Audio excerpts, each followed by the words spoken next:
AB जानकारी educational YouTube channel में पुनः आपका एक बार फिर स्वागत है। और आज के इस वीडियो का टॉपिक है वह इतिहास से संबंधित है।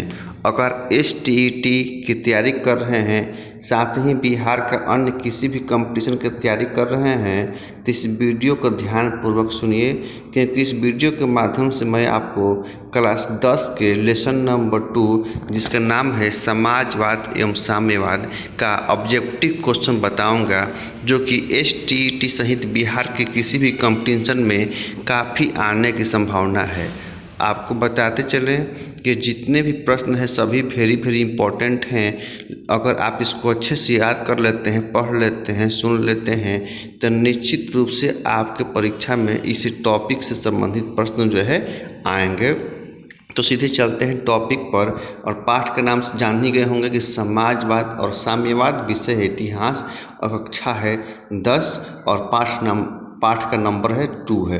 तो स्मरणीय तथ्य है इसमें वह है कि 1917 ईस्वी में, ध्यान से सुनिए और स्क्रीन पर देखिए, और नहीं भी देखते हैं तो कोई बात नहीं है, कि 1917 ईस्वी में रूस में विश्व की सबसे पहली समाजवादी क्रांति हुई।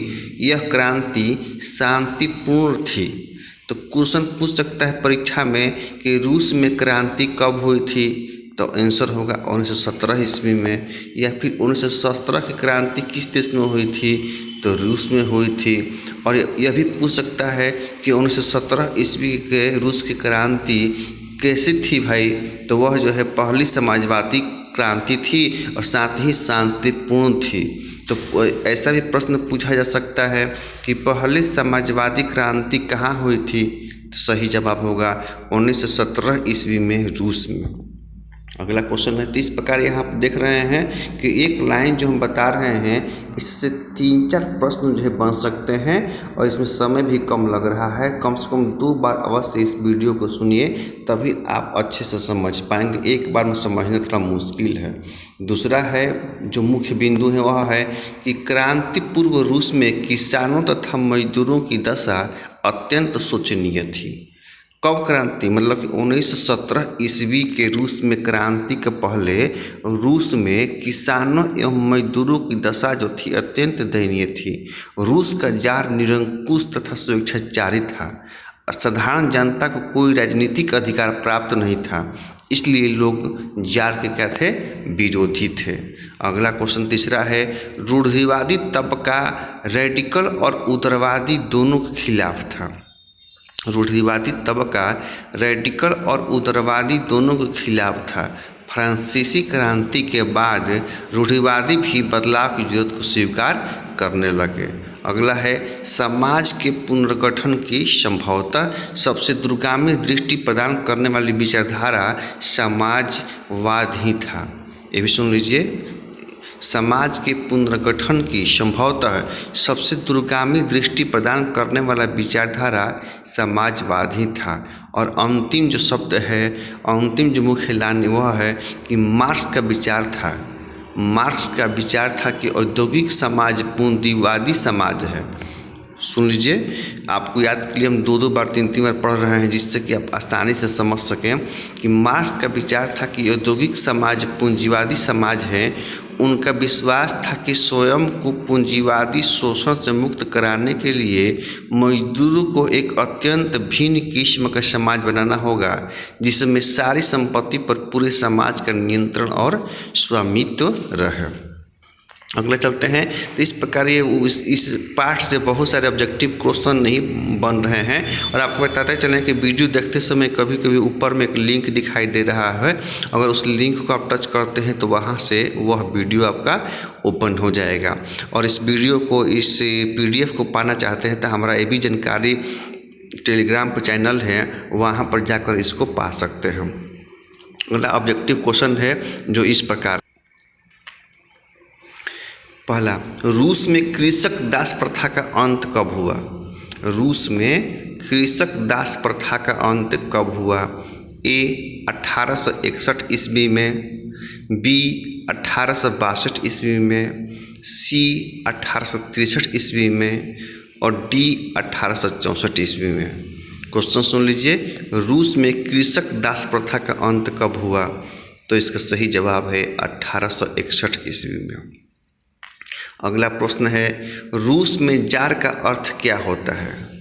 बहुत इंपॉर्टेंट क्वेश्चन है। पहले तो बहुत बार ये पूछा जा चुका है प्रश्न कि रूस में जार का अर्थ क्या होता है? पीने का बर्तन, पानी रखने के मिट्टी का पात्र, रूस का सामंत और रूस का सम्राट। और इसका सही जवाब आप जानते होंगे, चूँकि आप पढ़ रहे हैं, तो इसका सही जवाब होगा रूस का सम्राट। अगला है तीसरा क्वेश्चन, कार्ल मार्क्स का जन्म कहाँ हुआ था? कार्ल मार्क्स का जन्म कहाँ हुआ था? इंग्लैंड में, जर्मनी में, इटली में और डी रूस में। आप बताइए इसका सही जवाब क्या होगा? तो इसका सही जवाब होगा कि कार्ल मार्क्स का जन्म कहाँ हुआ था? इंग्लैंड में, जर्मनी में, इटली में और रूस में। तो इसका सही जवाब होगा रूस में। अगला क्वेश्चन भी बहुत इम्पोर्टेंट है कि दास कैपिटल किसकी रचना है? दास कैपिटल किसकी रचना है? कार्ल मार्क्स की, लेनिन की, बिस्मार्क की और डी गांधी की। और इसका सही जवाब है ए कार्ल मार्क्स की। ये प्रश्न जो है बहुत बार पूछा जा चुका है, इसलिए बार बार कहते हैं कि इस वीडियो को 2-3 बार अवश्य सुनिए, तभी आपको अच्छे से याद होगा। अगला 5वां क्वेश्चन है, साम्यवादी शासन का पहला प्रयोग कहाँ हुआ? ये भी अपने आप में इम्पोर्टेंट क्वेश्चन है कि साम्यवादी शासन का पहला प्रयोग कहाँ हुआ? पहला रूस में, दूसरा जापान में, तीसरा चीन में और डी क्यूबा में। और इसका सही जवाब होगा रूस में। अगला क्वेश्चन 6 नंबर है, यूरोपियन समाजवादी कौन नहीं था? इसमें से बताना है कि यूरोपियन कौन समाजवादी नहीं था। तो लुई वला, सेंट साइमन, कार्ल मार्क्स और रॉबर्ट ओवन। और इसका सही जवाब होगा 6 का सी, कार्ल मार्क्स। यानी कि यूरोपियन समाजवादी कौन नहीं था?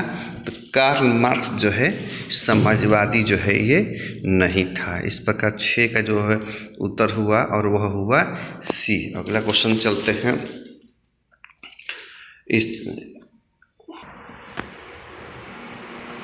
अगला क्वेश्चन है, वार एंड पीस किसकी रचना है? वार एंड पीस किसकी रचना है?